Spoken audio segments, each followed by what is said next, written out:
Hi everyone, and welcome to our module on fatty acids. Before we talk about fatty acids, let's define the broad term of lipids. Lipids are structures that are made up mostly of carbon and hydrogen, and in general, they are usually not very soluble in water. And there are many types of molecules which fall under the heading of lipids. This includes fatty acids, which we'll talk about in this module. This also includes molecules called triacylglycerol molecules, or triglycerides, which we'll see a picture of on the next slide.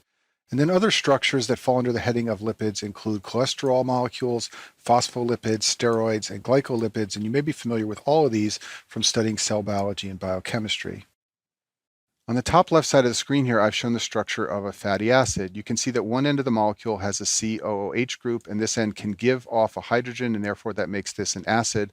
However, most of the molecule is composed of a long chain of carbons and hydrogens. There may be single bonds or double bonds, as I've shown here, but importantly, there are no oxygen molecules, no nitrogen molecules. There are just carbon and hydrogen molecules, and that means this portion, which is the dominant portion, is not going to be soluble in water.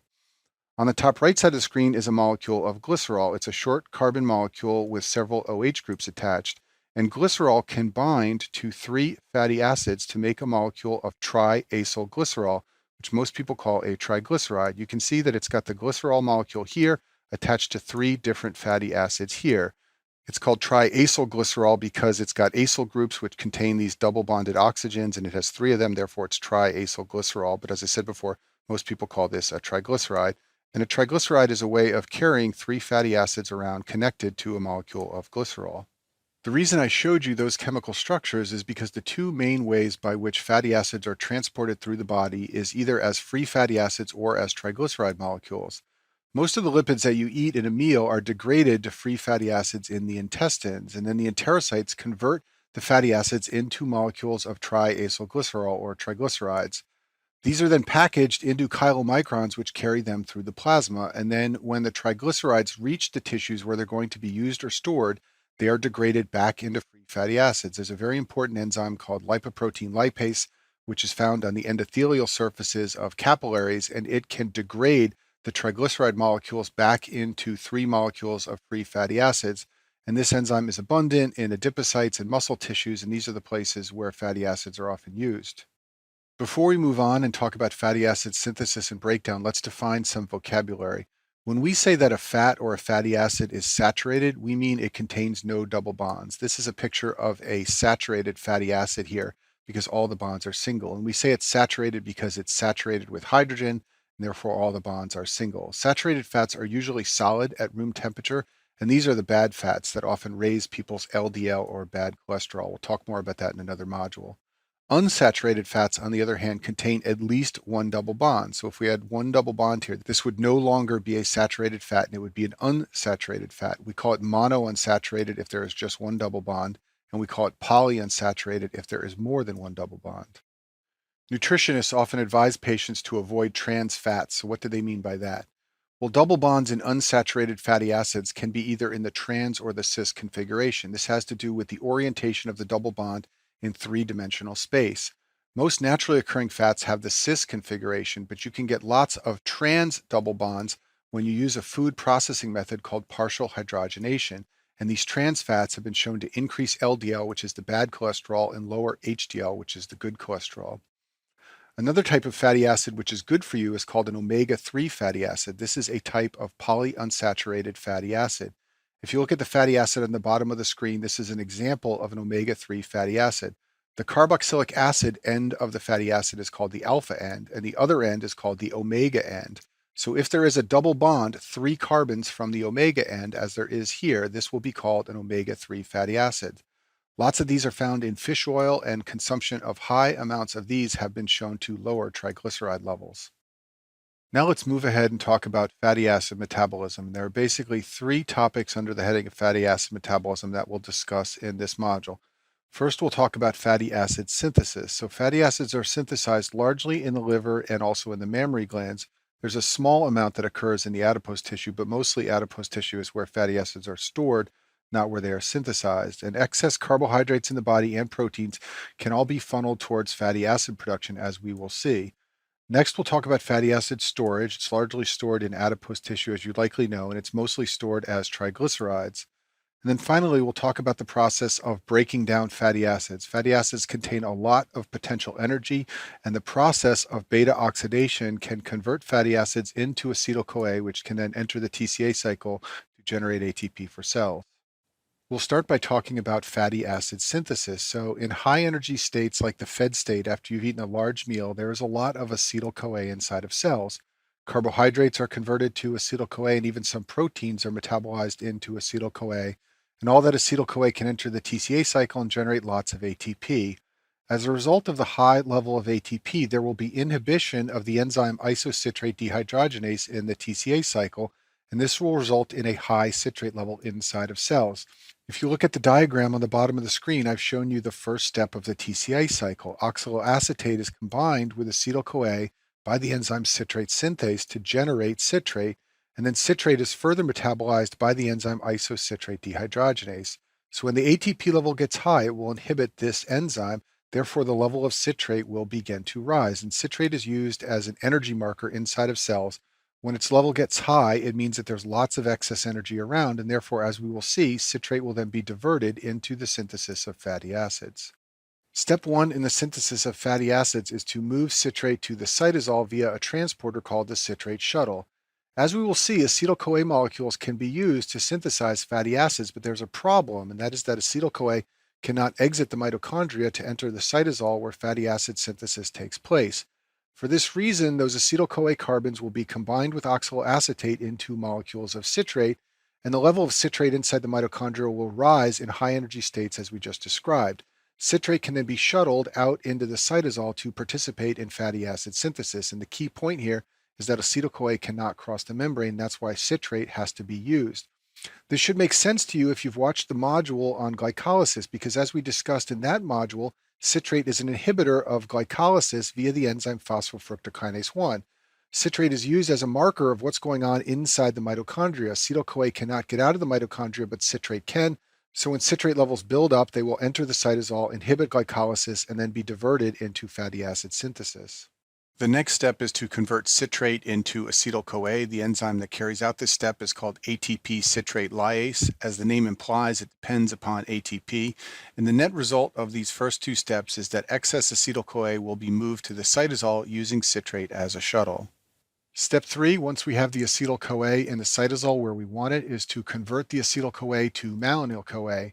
This is the rate-limiting step in fatty acid synthesis, and just like the rate-limiting steps in other pathways, this is where most of the regulation occurs. On the bottom left side of the screen is the structure of acetyl-CoA, and on the right side of the screen is malonyl-CoA. And you can see that malonyl-CoA is larger by one carbon molecule, and that carbon comes from carbon dioxide, and therefore the enzyme that catalyzes this step is appropriately called acetyl-CoA carboxylase. And just like many other carboxylase enzymes, acetyl-CoA carboxylase uses biotin as a cofactor. We'll talk more about that on the next slide. There is some very important regulation that occurs at this step. I told you that when citrate levels are high, it means the energy content of a cell is high, and therefore citrate will activate this step to stimulate fatty acid synthesis. Insulin levels are also high after a meal, and that will stimulate this step so that fatty acids will be synthesized. And then glucagon and epinephrine have the reverse effect. They will inhibit this enzyme. And then finally, malonyl-CoA is a very important tie-in with beta oxidation, which is the breakdown of fatty acids. Malonyl-CoA inhibits beta oxidation so that you don't have fatty acid synthesis and breakdown going on at the same time. I've shown a review article by Daniel Foster on the bottom of the screen here. He was one of the first people to show that malonyl-CoA inhibits beta oxidation. And this review article is a nice way to make some of these concepts of fatty acid metabolism stick in your mind by reading about how they were discovered. Let's briefly review the vitamin biotin, which is also called vitamin B7. It's an important cofactor for carboxylation enzymes. These enzymes all add one carbon groups to molecules via carbon dioxide. In the gluconeogenesis module, I talk about pyruvate carboxylase. We're talking about acetyl-CoA carboxylase now. And later in this module, we'll talk about propionyl carboxylase, which is important for odd-chain fatty acids. Step 4, once we have created molecules of malonyl-CoA, is synthesis of a structure called palmitate. The enzyme that catalyzes this step is called fatty acid synthase. It basically combines carbons from acetyl-CoA and malonyl-CoA to make a large 16-carbon fatty acid called palmitate. This is the structure on the bottom of the screen here. Fatty acid synthase is a multifunctional enzyme that catalyzes a complicated series of reactions to create palmitate You don't need to know all of that, but what you should be aware of is that fatty acid synthase uses NADPH, which comes from the HMP shunt, and therefore one of the many roles of NADPH is to assist in fatty acid synthesis. Once palmitate has been synthesized, it can be modified to create other fatty acids that the body may need, and then those fatty acids can be used by tissues based on their individual needs. When there are excess fatty acids present in the body, they will be converted into triacylglycerols, and triacylglycerols are the molecules that are stored inside of adipose tissue. So now we have talked about how cells can start with citrate and synthesize fatty acids from palmitate. We've also talked about how those fatty acids can be converted into triglycerides and stored in adipose tissue. But now let's talk about how our body breaks down those triglycerides in adipose tissues when it wants to use those carbon structures for energy. And the most important enzyme here is an enzyme called hormone sensitive lipase. It removes fatty acids from triglyceride molecules in fat cells, and it's activated by glucagon and epinephrine so that when these hormone levels increase, they will stimulate the breakdown of triglycerides into fatty acids that can be used by cells in the body. So this is the structure of triacylglycerol, or a triglyceride, on the screen here, and this is the structure in which fatty acids are stored inside of our fat cells. When hormone-sensitive lipase is activated, it will release free fatty acids into the plasma, and it will also release molecules of glycerol. Basically, it will lyse the structure right here and let the molecule of glycerol go free and send the free fatty acids out into the bloodstream. We'll talk about what happens to those free fatty acids in a minute, but first let's talk about the fate of those glycerol molecules that come from triglycerides. Glycerol molecules can travel to the liver, where there's an enzyme called glycerol kinase that can convert glycerol into glycerol 3-phosphate. Glycerol 3-phosphate can then be converted into dihydroxyacetone phosphate, which you may recall is an intermediate in the glycolysis pathway. This means that those glycerol molecules can go to the liver and then be used for energy or be converted back into glucose via the pathway of gluconeogenesis. So glycerol molecules are soluble in water and they can be easily transported through the plasma to the liver. But what about fatty acids? Remember, I told you fatty acids are not soluble in water. Therefore, they need help to be transferred through the plasma, and they get that help from albumin. They're bound to albumin and they're transferred from adipocytes to tissues that are going to use them as a source of energy. There are two important tissues that do not use fatty acids for energy that you should always remember, especially for step one. Red blood cells conduct only glycolysis. They lack mitochondria and they cannot conduct other metabolic pathways, including beta oxidation of fatty acids. And then finally, the brain does not use fatty acids as a source of energy. It uses glucose and ketone bodies only. The reasons for this are poorly understood. It used to be believed that fatty acids could not cross the blood-brain barrier. It now appears that it is more complex than that. But in any event, evolutionarily, our brain does not have the ability to metabolize fatty acids. Once fatty acids travel via albumin to the tissues where they are going to be used as a source of energy, they are further metabolized by a process called beta oxidation. This process is the stepwise removal of two carbon units from the long-chain fatty acid molecule, and it produces acetyl-CoA, which can enter the TCA cycle, also NADH and FADH2, which can enter electron transport. And as you can imagine, with the fatty acid being such a long molecule, it can produce lots and lots of acetyl-CoAs, much more than can be produced from a single molecule of glucose. The first step in beta oxidation involves conversion of fatty acid molecules into molecules of fatty acyl-CoA. On the left side of the screen is the generic structure of a fatty acid. It has a long chain of carbons and hydrogens represented by the letter R here, attached to a carboxylic acid group. There is an enzyme called long-chain fatty acyl-CoA synthetase, which will convert this molecule into a molecule of fatty acyl-CoA. Basically, it leaves the long chain of carbons and hydrogens intact. It also leaves the carbon double bonded to an oxygen intact, but then it adds a molecule of coenzyme A. Obviously, this process requires coenzyme A, and it also requires ATP. Step two is to transport the fatty acyl-CoA molecule from the cytosol where it was formed to the inner mitochondria where the remaining steps of beta oxidation will occur. And this transport involves something called the carnitine shuttle. This is the structure of the molecule carnitine on the screen here. It's a molecule that's found in nature. You can consume it in your diet. It can also be synthesized by the body from the amino acids lysine and methionine. However, only the liver and kidney can synthesize carnitine de novo. The muscle and heart depend on dietary sources or carnitine synthesis by other tissues. So now let's walk through the process whereby the carnitine shuttle moves molecules of fatty acyl-CoA from the cytosol to the mitochondrial matrix where they can undergo the next steps of beta oxidation.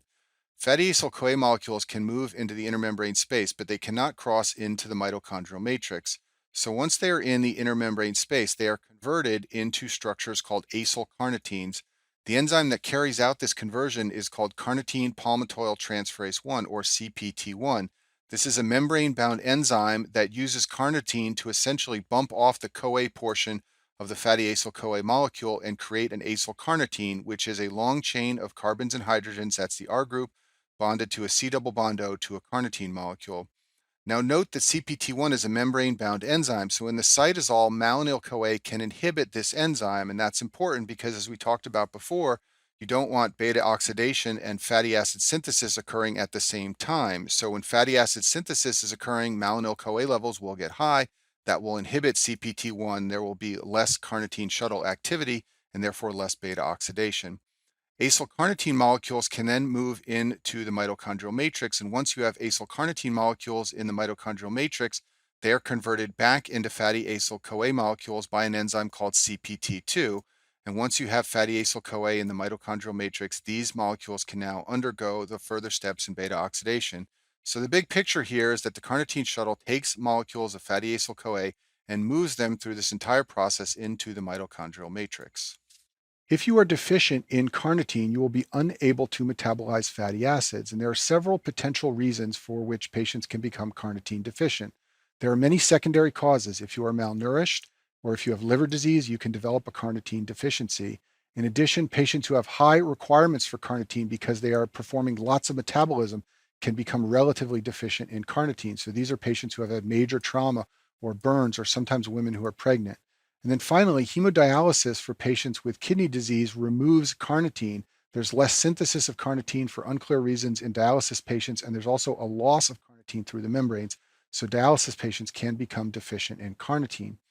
The major consequence is the inability to transport long-chain fatty acids to the mitochondria. As we just saw, carnitine is part of the carnitine shuttle that moves these long-chain fatty acid molecules into the mitochondria. As a result, you get accumulation of long-chain fatty acids inside of cells. In addition, the diagnostic hallmarks of carnitine deficiencies are low serum levels of carnitine and acylcarnitine. If we go back a slide, if you're deficient in carnitine, you obviously will have a low level of carnitine because there isn't enough inside of your body. But in addition, because this level is low, you will have a low level of acylcarnitines because you are not able to combine carnitine with fatty acyl-CoA molecules. The symptoms of a carnitine deficiency include muscle weakness, especially during exercise. During exercise, you need to mobilize fatty acids as a source of energy for your muscles, and you won't be able to do that if you're deficient in carnitine. You can also potentially develop a cardiomyopathy because the heart also depends on fatty acids as a source of energy. And then another classic hallmark of a carnitine deficiency is hypoketotic hypoglycemia when fasting. So when you are fasting, you normally use fatty acids and glucose from gluconeogenesis as a source of energy.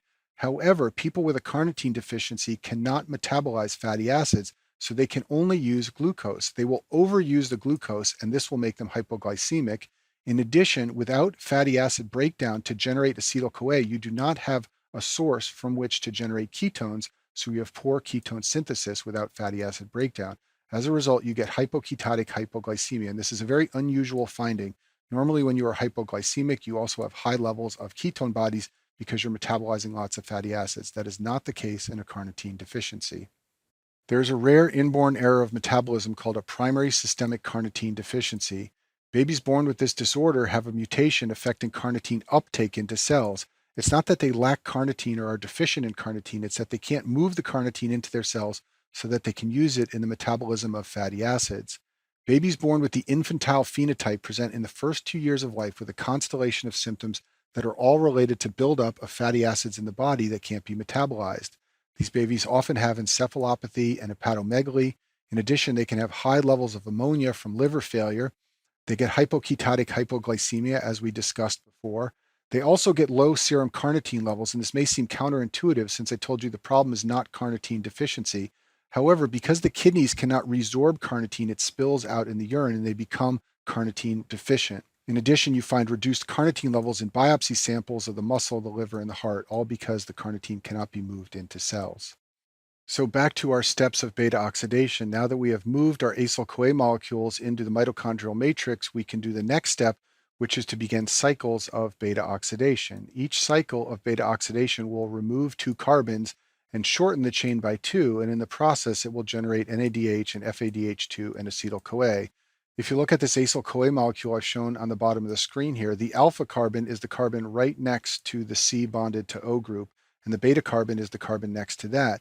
Basically, this process will lop off this molecule, and you may not realize this, but this is an acetyl-CoA molecule right here once you lop it off. It will then oxidize the beta carbon to attach an oxygen here. That's how it gets its name, beta oxidation. And then it can reattach the CoA group, and thus it will have shortened the fatty acid molecule by 2 carbons. The first step in a cycle of beta oxidation involves an enzyme called acyl-CoA dehydrogenase. This enzyme adds a double bond between the alpha and beta carbons. I've shown that here with a single bond between the 2 carbons, and after metabolism by acyl-CoA dehydrogenase, you now have a double bond, and in the process you generate a molecule of FADH2. There are many different acyl-CoA dehydrogenase enzymes that metabolize fatty acids based on the length of their chain. It's a family of 4 enzymes, and there's one that works on the short chain fatty acids, another one for the medium and long chain, and then finally a dehydrogenase that works on the very long chain fatty acids. And there's a well-described deficiency of the medium chain enzyme that you should know about for step 1. An MCAD deficiency is a medium chain acyl-CoA dehydrogenase deficiency. This is an autosomal recessive disorder that results in poor oxidation of 6 to 10 carbon fatty acids. If we go back a couple of slides, this is the enzyme deficiency in an MCAD disorder. As a result, you cannot lop off acetyl-CoA molecules from the end of these medium chain fatty acyl-CoA structures.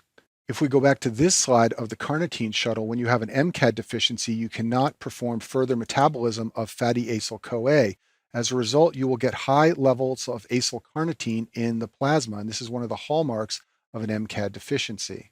So children with this deficiency have severe hypoglycemia without ketones during periods of fasting. They overuse glucose because they cannot metabolize fatty acids, and because they cannot metabolize fatty acids, they do not generate ketones well. Another unique finding of an MCAD deficiency is dicarboxylic acids of 6 to 10 carbons in length in the urine. This is the structure of a dicarboxylic acid here. These are synthesized by omega oxidation of fatty acids. Normally, the beta carbon is oxidized. However, there is a minor pathway called omega fatty acid oxidation that oxidizes the omega carbon, which is the last carbon in the chain. Normally, this pathway doesn't do much, but when beta oxidation is not functional, fatty acids will undergo omega oxidation. The result is production of dicarboxylic acids, and elevated levels of dicarboxylic acids are a hallmark of MCAD deficiency or any other process that disrupts beta oxidation. And then, as I said before, the levels of acylcarnitine can become elevated because the carnitine shuttle is backed up. As I mentioned, there is severe hypoglycemia when fasting, and the reason for this is because gluconeogenesis is shut down. Pyruvate carboxylase, which is a key enzyme for gluconeogenesis, depends on acetyl-CoA, but acetyl-CoA levels get very low if you cannot perform beta oxidation. As a result, you have poor synthesis of glucose by the liver via gluconeogenesis, and in addition, all your other tissues are gobbling up the glucose because that is the only fuel available. This is all exacerbated by fasting, as I said before, and also in settings of infection when metabolic processes increase. And the treatment for children with this deficiency is to avoid fasting because it can be life-threatening. The last topic I'll discuss in this module is odd-chain fatty acid metabolism. When fatty acids have an even number of carbons, like 12 or 16 or 20, they are simply metabolized by beta oxidation until the molecule is gone. However, if the fatty acid has an odd number of carbons, beta oxidation will proceed until 3 carbons remain. When 3 carbons remain, you have a structure called propionyl-CoA that I've shown on the screen here. This is 1 carbon, this is a 2nd carbon, and this is the 3rd carbon.